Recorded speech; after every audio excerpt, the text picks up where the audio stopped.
UPSC civil services pre exam में history एक important part है। हिस्ट्री में किस तरीके के क्वेश्चन पूछे जाते हैं ये पहले एक वीडियो मैंने बनाया था, उसमें से एक टॉपिक आज मैं सिलेक्ट करके आपके साथ डिस्कस करने जा रहा हूं। वो टॉपिक है लैंड रेवेन्यू अंडर अकबर। ये टॉपिक इंपॉर्टेंट टॉपिक है, इससे क्वेश्चन काफी बार पूछे जाते हैं प्री एग्जाम में। जैसा कि आप देख रहे हैं on your screen, Babur divided his territories into two parts. तो जब बाबर आया तो उसने जो अपनी टेरिटरी थी उसको दो पार्ट में डिवाइड किया लैंड रेवेन्यू के लिए। Khalsa land, that is crown land, and jagir. तो खालसा डायरेक्ट एडमिनिस्ट्रेशन में आता था किंग के, और जागीर जो थी वो मिलिट्री जनरल्स को दे दी गई थी। सो 2/3 of the land was Jagir and a fixed amount was deposited by the owner of a जागीर। तो जो जागीरदार होते थे उनको एक फिक्स्ड अमाउंट देना पड़ता था और 2/3 हिस्सा पूरे लैंड का उनके पास था, और उनको फिक्स्ड अमाउंट देना होता था चाहे वो जैसे भी दें, और इसमें कोई भी किंग का इंटरफियरेंस नहीं होता था। किंग का इंटरफियरेंस सिर्फ खालसा लैंड पे होता था रेवेन्यू कलेक्शन में। खालसा लैंड में रूडिमेंट्री प्रैक्टिसेस होती थी, मतलब जो सदियों से चली आ रही हैं, बहुत ही बेस लेवल की, जिनका की कोई लेखा जोखा नहीं है। Rudimentary practices to collect revenue from khalsa based on tradition and customs. तो जैसे भी कस्टम्स और ट्रेडिशंस होते थे उन्हीं के हिसाब से, जैसे अवध में अलग ट्रेडिशन और कस्टम होगा, इलाहाबाद में अलग होगा, अजमेर में अलग होगा, मुल्तान में अलग होगा, लाहौर में अलग होगा, अलग अलग जगह के हिसाब से होता था। Akbar tried to shape this land revenue through his policies. तो अकबर ने इसको शेप करने की कोशिश करी है। कैसे शेप किया उसने? उसने कुछ एक्सपेरिमेंट्स किए, उन एक्सपेरिमेंट्स के बेसिस पे उसका कोई रिजल्ट आया। वो रिजल्ट जब उसने इंप्लीमेंट किया तो उसको सबसे अच्छा टैक्स सिस्टम मिला। ये वो टैक्स सिस्टम था जो कि आज तक यूज होता आ रहा है, और आपको इस टैक्स सिस्टम के कुछ ट्रेसेस मिलेंगे आज तक। तो पहला एक्सपेरिमेंट किया 1563 में, एतमाद खान को दीवान बनाया गया, हेड ऑफ रेवेन्यू, और आगरा, दिल्ली और लाहौर के कुछ एरिया में इनको इंप्लीमेंट किया गया। एतमाद खान ने पूरे एरिया को डिवाइड किया, मतलब आगरा, दिल्ली और लाहौर जो कि क्राउन लैंड था, खालसा लैंड था, वो डिवाइड किया 18 यूनिफॉर्म परगना में, तहसीलों में बांटा, और उससे जो लैंड रेवेन्यू आता था वो 1 करोड़ के आसपास का होता था, 2.5 लाख रुपए होता था, और जो लोग उसे कलेक्ट करते थे उनका नाम होता था किरोरीज।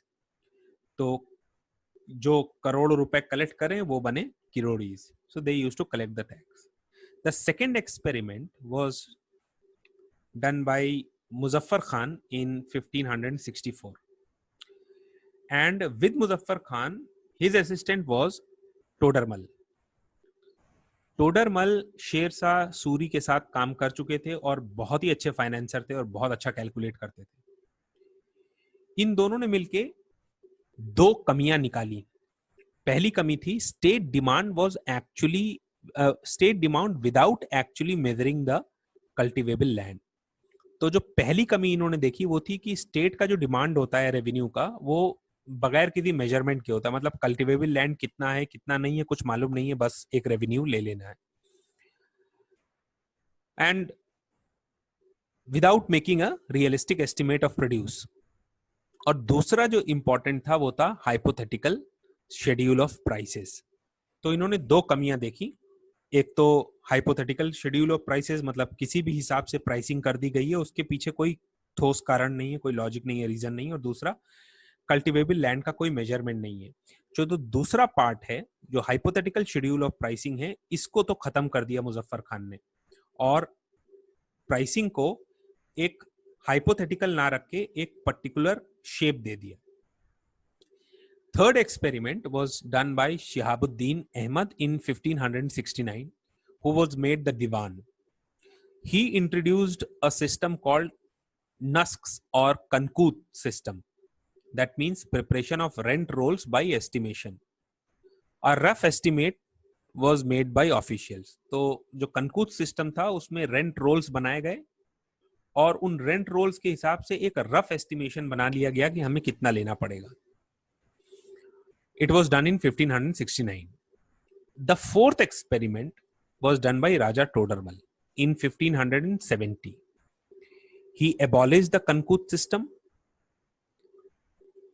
और जो कानूनगो होते थे, ये स्टेट ऑफिशियल्स होते थे कानूनगो, और इनको ऑर्डर किया गया कि ये लैंड मेजरमेंट अंडरटेक करें. They were ordered to measure the land, cultivable land. 1573 में टोडरमल को गुजरात भेजा गया, जो कि न्यूली कॉन्कर्ड टेरिटरी थी, और वहां पहुंच के टोडरमल ने पूरे लैंड, कल्टिवेबल लैंड का बहुत अच्छे से मेजरमेंट कराया, प्राइसिंग को शेड्यूल कराया और एक बहुत ही लॉजिकल और बहुत ही स्ट्रक्चर्ड वे में एक रेवेन्यू सिस्टम बनाया. और इससे खुश होके अकबर ने ऑर्डर किया कि इन्हीं के सिस्टम को आगे फॉलो किया जाएगा. तो फिफ्थ और लास्ट एक्सपेरिमेंट जो था वो था Raja Todarmal was made diwan in 1582. As you can see that in 1573 he was transferred to Gujarat. There he made a very good system, and in 1580 Akbar asked कि ये जो इन्होंने सिस्टम बनाया है ये हर जगह लगा दिया जाए. सो 1582 में उनको दीवान बनाया गया और he established a direct contact with रैयत. रैयत मतलब रियाया या फार्मर्स या किसान, उनसे डायरेक्ट कांटेक्ट स्टैब्लिश किया. ये एक बहुत इंपॉर्टेंट चीज थी कि किसानों से डायरेक्ट कांटेक्ट स्टैब्लिश करना. उसके बीच में कोई मिडिल मैन नहीं होता था, कोई जागीरदार नहीं, कोई किरोरी नहीं, कोई कानूनगो नहीं, कोई स्टेट ऑफिशियल नहीं, डायरेक्ट रैयत से होता था. State demand was in kind, so there was a problem of converting kind into cash as the prices differed.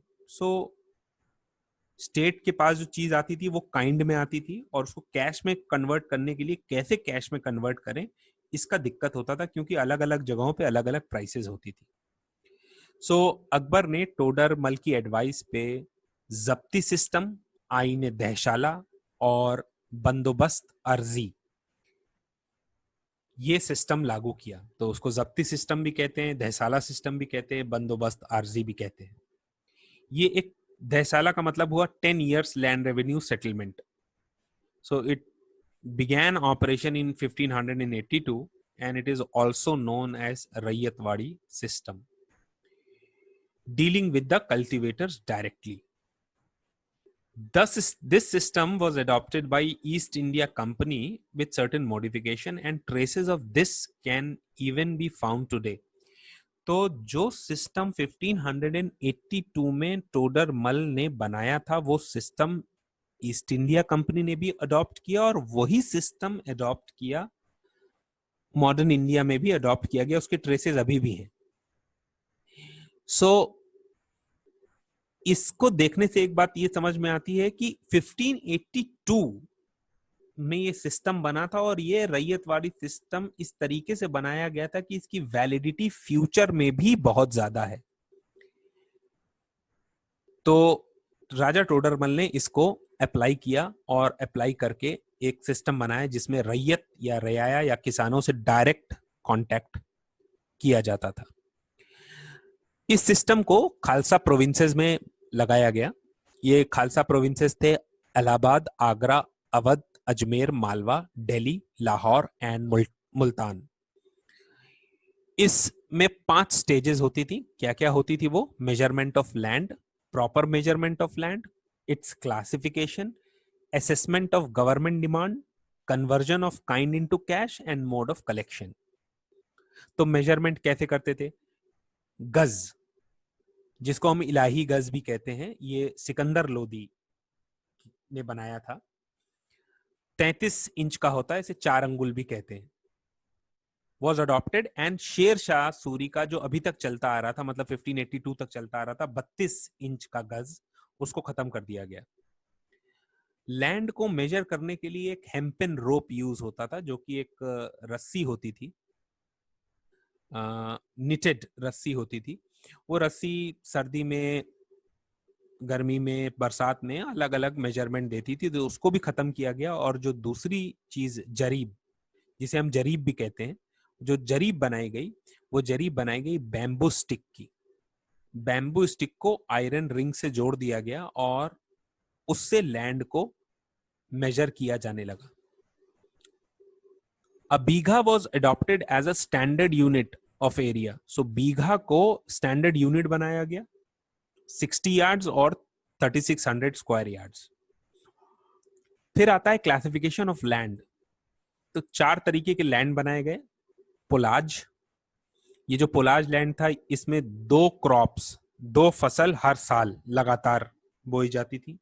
परौती, जिसमें 2 क्रॉप्स एक साल बोई जाती थी, फिर दूसरे साल लैंड को खाली छोड़ दिया जाता था फर्टाइल होने के लिए, फिर तीसरे साल उस पर कल्टीवेशन किया जाता था। तीसरा छाछर, छाछर लैंड जो होता था वो अनफर्टाइल होता था, लेकिन वो हर 4 से 5 साल के बाद कल्टीवेट किया जाता था। और लास्ट होता था बंजर, दैट इज अनफर्टाइल लैंड, जिसका कोई मतलब नहीं होता था।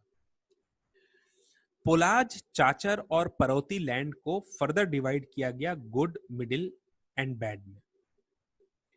देखिए टोडरमल ने कितना स्ट्रक्चर वे बनाया कि पहले क्या होता था कि फर्टाइल लैंड हो या चाचर लैंड हो या पोलाज लैंड हो या परौती लैंड हो, कभी कभी सबसे एक ही रेवेन्यू ले लिया जाता था। लेकिन टोडरमल ने इसको बहुत ही स्ट्रक्चर किया और ये किया कि पोलाज में भी उसने 3 पार्ट बनाए, good, middle, bad. So good से अलग रेवेन्यू, मिडिल से अलग रेवेन्यू, बैड से अलग रेवेन्यू। चाचर के भी 3 पार्ट बनाए, गुड से अलग रेवेन्यू, मिडिल से अलग रेवेन्यू, बैड से अलग रेवेन्यू, एंड परौती से भी बनाए। तो इसका मतलब है टोटल 9 टाइप के सिस्टम बने इनके पास रेवेन्यू कलेक्ट करने के लिए। सो the next important point is the assessment of land revenue was based on produce of last 10 years. तो last 10 साल से जो produce हो रहा है उसके बेसिस पे लैंड रेवेन्यू का एवरेज निकाला गया। तो अगर आप देखें तो हमने जो शुरुआत है वो शुरुआत 1563 से करी है, और 1563 से जो टोडरमल जो इंट्रोड्यूस किए गए हैं, टोडरमल इंट्रोड्यूस किए गए हैं 1564 में, और 10 साल का एवरेज लिया गया प्रोड्यूस का। 1/3 of average produce per bigha was fixed at state demand. तो 1/3, हर बीघे से 1/3 हिस्सा जो है वो स्टेट के पास जाना था, और इसको कन्वर्ट करने के लिए कैश में प्राइस की शेड्यूलिंग करी गई, प्राइस बनाया गया। तो इलाहाबाद में अलग प्राइस था, लाहौर में अलग प्राइस था, अवध में अलग, मुल्तान में अलग, आगरा में अलग, और दिल्ली में अलग प्राइस था। तो अलग अलग प्राइस होते थे रीजनल लेवल पे। The whole empire was divided into regions called dasturs. Dasturs were further divided into sarkars, and sarkars were further divided into parganas और तहसील्स। सो दस्तूर हो गया स्टेट, सरकार हो गया डिस्ट्रिक्ट, और परगना हो गया तहसील। और ननकार एक 1/10 of the produce given to zamindar. जो जमींदार होते थे, जो जागीरदार होते थे, उनको 1/10 दिया जाता था प्रोड्यूस का। तो ये लैंड रेवेन्यू सिस्टम है अंडर अकबर। ये इंपॉर्टेंट पॉइंट्स हैं उसके। अगर आप इसको एनसीईआरटी में या सतीश चंद्रा में पढ़ेंगे तो आपको एक अलग एंगल मिलेगा और आपका इंफॉर्मेशन बढ़ेगा। लेकिन फिर भी I am confident to say कि if you know this much, then I think you have a very fair chance of attempting the question and getting them correct.